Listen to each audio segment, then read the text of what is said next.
Humans on the cardboard. What's going on, guys? Welcome back to Just Nuts. Of course, today we are looking at more Power of the Element drops. We've got 2 new cards for Exorcisters. We've got 2 new cards for P.U.N.K. All right, and from what I've heard, I haven't read them yet. I hear they're nasty. I literally just saw a title for another video that like they might just completely turn the how good the decks are over, like into just being amazing. But we'll see. So anyway, here we go. First off, we're going to start off with the Exorsister monsters. By the way, this is the new Exorsister monster. This is like by far and away the coolest looking Exorsister now. Pink hair, maroon outfit. Like, what? I mean, the other ones like all kind of like are dressed the same, but then you just come out with this. Anyway, this is Exorsister Malfia. This is a light spellcaster effect monster, level 4, 1600 attack, 800 defense, 2 hard once per turn effects. The first effect reads, if you control no monsters or all monsters you control are Exceed monsters, you can special summon this card from your hand. And if you do, special summon one Exorsister Ellis, or Elise, whatever, from your deck. You cannot special summon monsters the turn you activate this effect, except for Exorsister monsters. Second effect, if this card is moved out of, if a card or cards is moved out of either graveyard, you can special summon from your extra deck one Exorsister Exceed monster using this face-up card you control as material. This is treated as an XYZ summon. This card's insane. This like may arguably just be straight up the best card in the deck now. I mean, there's a searcher that would get this also, but like this card's just so good. It can pretty much just drop on the field and like it's not even that it's like a tour guide, like, oh, normal summon, get another body. This is without your normal summon, get another body straight out of the deck. You can pass on both of these because they have their second effects to tag into Exceeds on the opponent's turn, or you can immediately just hard make an Exceed, and that's got value too. So this is really, really strong. Opening this plus just like any normal summonable Exorcister gets you the rank 4 that searches you any of the cards in the deck, as well as just leaving one on field to have its tag out effect into another one. That is insanely strong. Really love this card, seriously. The fact that this is also searchable is just really, really solid. This is about as good as it gets. One of the things I said when the archetype first came out is I like that second effect. It's really good. A lot of decks are going to trigger it, and you can trigger it yourself, but it didn't feel like any of them had like really, really powerful extension effects. And Konami, I guess, thought the same thing because they just went out and threw this girl out there. So really, really cool. This card helps a ton. Next up here, we have Exorsister Litania. It's another trap card. Very happy about this too because they don't really have an interruptive trap, and I think this might be what this is. You can only activate a card with this card's name per turn. If all monsters you control are Exorsister monsters, minimum of 1, pay 800 life points, then target one card your opponent controls or is in their graveyard, banish that target. Okay, just target and banish, and all you have to do is control Exorcisters, okay? Then you could apply one of these effects. Wow, okay. So you have to banish a card from field or grave, then do this. Either immediately after this effect resolves, Exceed, summon an Exorcister Exceed monster using monsters you control. Okay, so that could get you just in. You could literally like make Michalise, right? Use her to search this on your turn. She won't have the disruption on your opponent's turn, but then you just have this. This is a banish that then can overlay on top of Michalise again, getting you one of the other ones that would have a quick effect live for another interruption.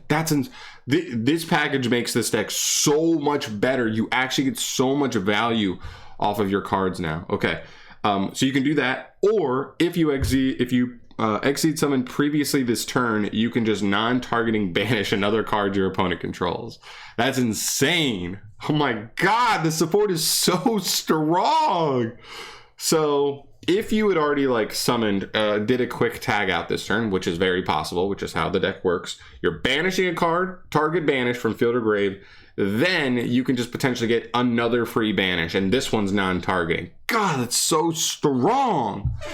I love it. Way to go, Konami. The new Exceed, the rank 8 is kind of weird. I'm not sure exactly how good it is in the deck.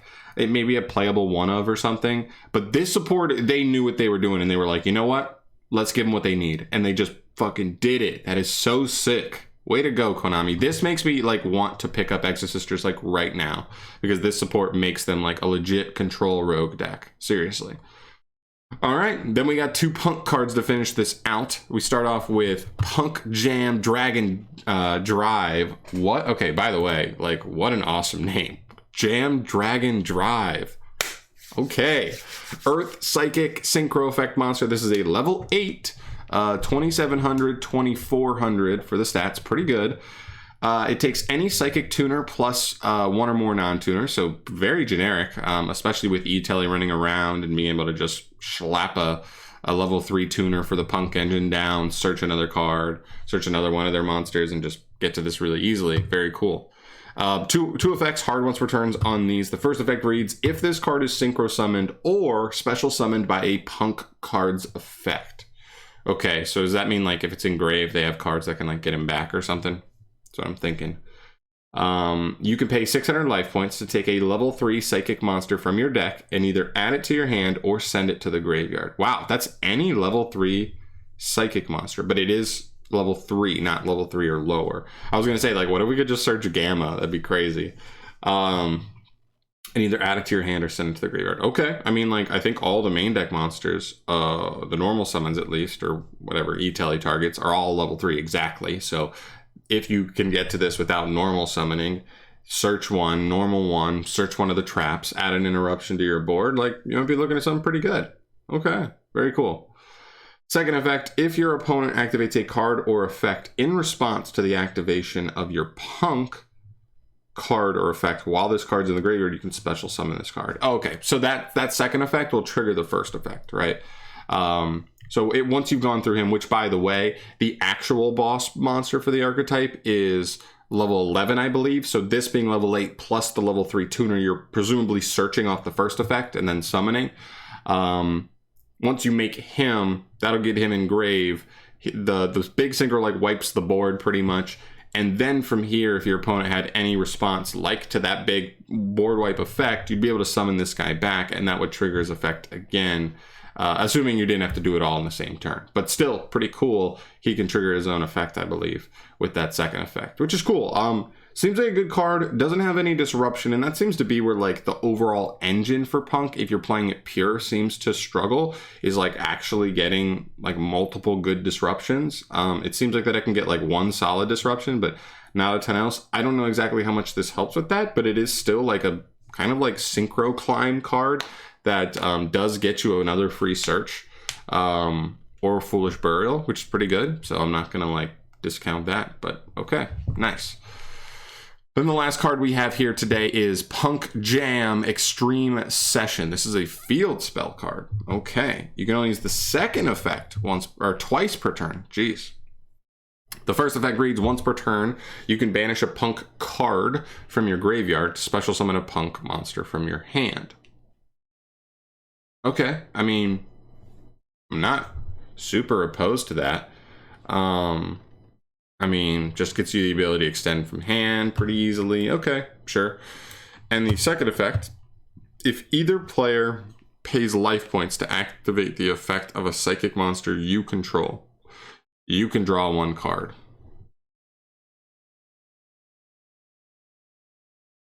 Twice per turn on that. Interesting. Really interesting. Now, I'm wondering how truly easy it is for the deck to get this. I know one of their small guys searches this. So the idea is that I think all 3 of the small ones, whatever they're doing, they pay 600 to like search a spell trapper monster in the archetype. And our new synchro monster here also pays 600 to get the search or dump of a level 3 psychic. So once you set this up, you're just trying to activate at least 2 of those effects to just draw 2 more cards, which is pretty cool. It's interesting though, like I don't know how seamlessly this fits into the deck, because sometimes cards like these are kind of weird because it's like, do I want to just, like, is there a combo line where I can just search this with the spell searcher, activate this, and then really have like a clear, easy path to activating 2 more times to get those draws? If not, this could be an awkward card. We've seen this with like, what is it, Pinpoint Landing and weird cards like that, where you're like, yeah, there's synergy for sure, but this card doesn't contribute to your play.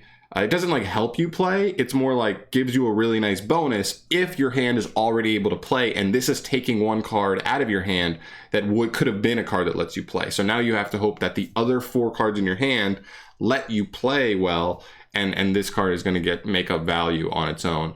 Or being a combination with those cards. So kind of weird. I still think the power is there, right? Like it could just potentially be Pot of Greed every single turn. This is just, this is a field spell. So every single one of your turns, you're presumably going to be trying to rotate these plays and draw 2 more cards. Really crazy. But again, I'll be curious to see how easily searchable it is throughout combos, as well as if it gets too clunky at all. Like it is technically kind of a brick. So we'll see. But really, really cool nonetheless. I think the big winner here is definitely EXORSISTER. Like this support is like insane.